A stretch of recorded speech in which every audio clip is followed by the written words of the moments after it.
हम अपने बच्चों को सही और गलत में पहचान नहीं बता पाए ना। वैसे हम सारे लोग जब चाहते हैं कि इस तरीके के लोग समाज में ना हो आगे, तो उसके लिए बहुजन समाज पार्टी जैसी अनुशासित पार्टी ही तो चलेगी। ये बच्चे लोग जो चल रहे हैं साथ में, चाहे ये भैया सुनील हो, धर्मेंद्र हो, ये सब ये पासवान बिरादरी के लोग हैं। और तमाम अभी वहाँ पे जो है गुप्ता बिरादरी, साहनी बिरादरी, मल्लाह बिरादरी, सब पदाधिकारी थे, सब लोग वहाँ पर थे।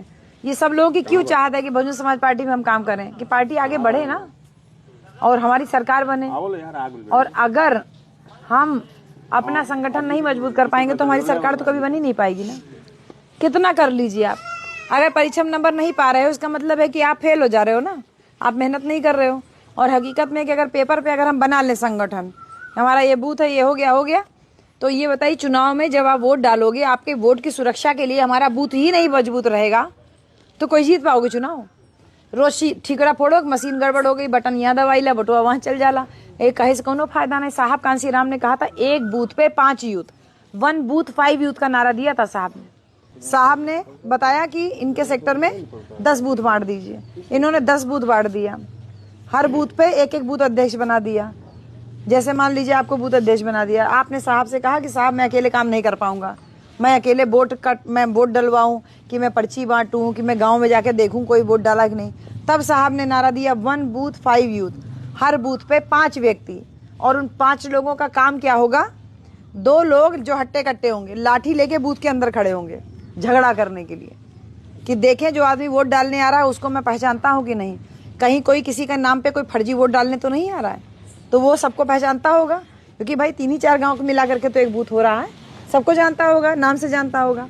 तो वो बूथ पे खड़ा है 2 आदमी बाहर बस्ता लगा के बैठे हुए हैं, पार्टी का झंडा लेके बैठे हैं, पर्ची वर्ची लेके बैठे हैं, और नामांकन वाला वो सब जो होता है पर्ची भर करके जमा करने वाला लिस्ट विस्ट जो होती है, वोटर लिस्ट।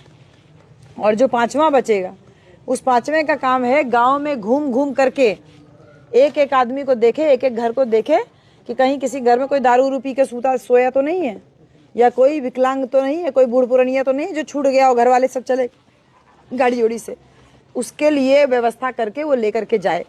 अब ये 5 लोग अगर अच्छे से काम कर ले जाएं, साहब 4-5 साल में एक बार चुनाव आता है भैया, आप लोग 5 साल में एक बार चुनाव आता है, और उस चुनाव के लिए सुबह 7 बजे से शाम के 7 बजे तक का ही तो काम है।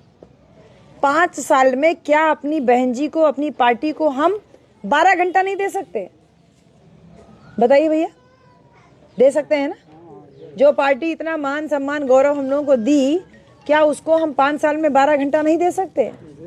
दे सकते हैं ना। तो वही 12 घंटा देने के लिए हम लोग गांव गांव घूम रहे हैं कि अगर हमारा बूथ मजबूत रहेगा तभी तो हमारा वोट बचेगा। नहीं तो मान लीजिए कि आपके गांव से कोई लड़का इलाहाबाद पढ़ता है, बनारस पढ़ता है, वो वोट डालने नहीं आ पाया, आपका तो कोई बूथ पे है ही नहीं, बूथ बस्ता लगा नहीं, आपका कोई बूथ पे रक्षा करने के लिए भी नहीं खड़ा है। वो देख रहे हैं कि इस गांव के 5 लड़के नहीं आए वोट डालने, बाहर रह रहे हैं, उनको पता, उनको सब जानकारी रहेगी, विरोधी हमसे ज्यादा चालाक है। अब आपके बूथ पे कोई रक्षा करने के लिए है नहीं तो पहले ही नहीं बोल देगा कि इनका 5 वोट डलवा दीजिए, इस गाँव के 5 लड़के नहीं आएंगे। और 4 गाँव को मिला के बूथ है तो 5 चौक 20 वोट हमारा फर्जी पड़ गया। कौन जिम्मेदार? हम। क्योंकि हम 5 साल में 12 घंटे अपनी पार्टी, अपने मिशन, अपनी बहन जी, अपने साहब कांशी राम को नहीं दे पाए, तो कैसे जीतेगी हमारी पार्टी? हम ही ना जिम्मेदारी लेंगे भैया, और उसी जिम्मेदारी के लिए ना आप लोगों के पास में आए हैं।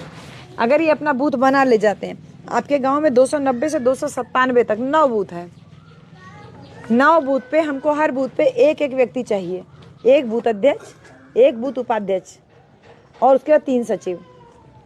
तो 5 लोग हमको चाहिए जो युवा हो, या लड़ाई झगड़ा करने में तेज हो, या एक एक आदमी पहचानते हो और कहें कि नहीं बहन जी हम वोट पे काम, बूथ पे काम कर सकते हैं।